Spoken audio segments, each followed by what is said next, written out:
Greetings, art connoisseurs. It's Drew. Time for another installment of the CPMA. That's the California Picken Museum of Art, where I show you individual examples of fine art and antiquities from my own private collection. So let's go to this, guys. This is part 2 of featuring my Asian items. This is from the ceramics world in this segment, and a beautiful example of a Chinese porcelain ceramic ginger jar, this would be described as, with this great mustard yellow color. Yellow actually was reserved for the imperial family. This is probably in the neighborhood of 100 to 150 years old, I'm guessing. Mid 19th to late 19th century. It's missing a lid right here, but there's no chips, no cracks. Really a nice example. Had to pick it up. It's got this blue bottom. That's what you want to look for, that blue bottom in certain circumstances. And see all that grime around the rim, the bottom rim? That's what you want to look for. Little tiny flea bites where it's been sitting on somebody's shelf for over 100 years. And this has butterflies on it. There's 3 butterflies. The number 3 is always good luck in Asian cultures. 2 is a bad luck number. 4 is no good, I don't think, either. So you'll always see things in sequences of 3. And so you don't want that bottom being too shiny. If you see that new blue shininess that they have today, you'll see the difference. This is more of a matte finish. Really great item.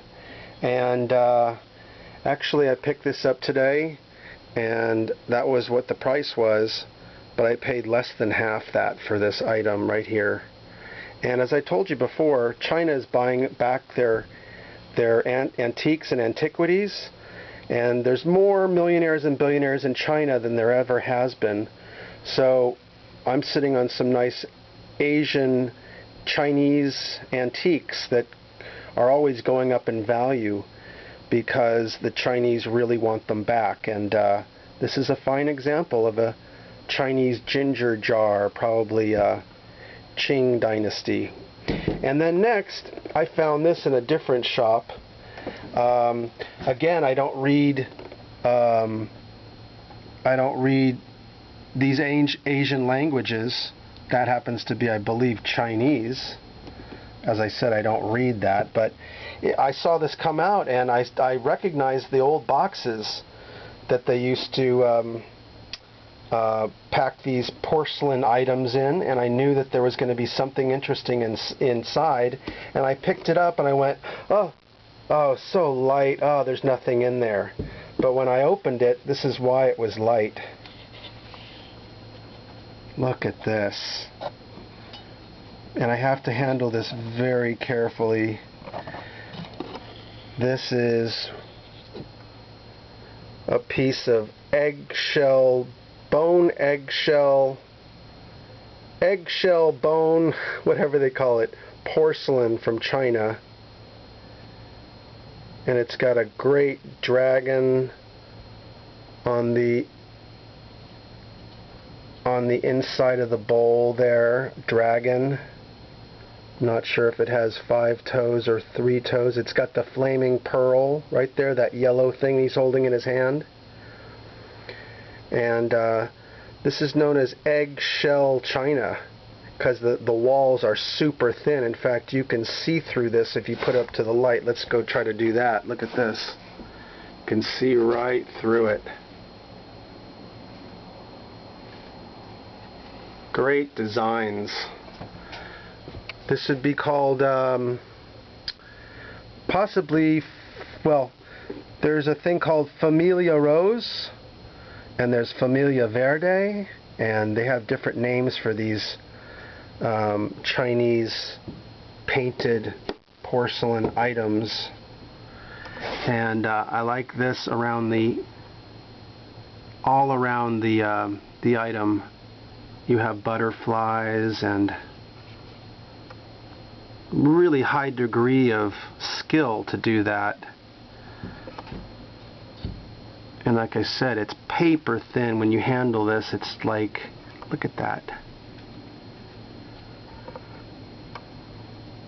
So porcelain started in China in the 9th century approximately, and rose to prominence. And the Chinese history is divided into dynasties that go back all the way to the Shang dynasty, probably be the oldest, and then Neolithic periods before that. But some of my favorite periods are the Han, Tang, Song, Huan, and later this Qing dynasty that was probably from this item right here. This is probably 20th century, and I'm guessing early to mid 20th century on this piece, but still very nice. Really was happy to come across that. And don't know what these items are exactly worth, but a heck of a lot more money than I paid for them. Probably 10, 20, 30 times maybe what I paid for them. Maybe not, 10, something like that. This is a $5 item for that in the box. I love the fitted box. It's got some markings on the bottom. Real interesting item. So anyways, that's the ceramics segment of the Asian tour today. And I'll be doing one more video, so come on back for that. And please hit like, share on Google+, Facebook, and Twitter. Anything else, any other social networks, and tell your friends about California Picking. All right, guys? So just remember, come on back to the CPMA, the California Picking Museum of Art. All right, guys? Keep on picking your fine art. Cheers now. What a great patina on that.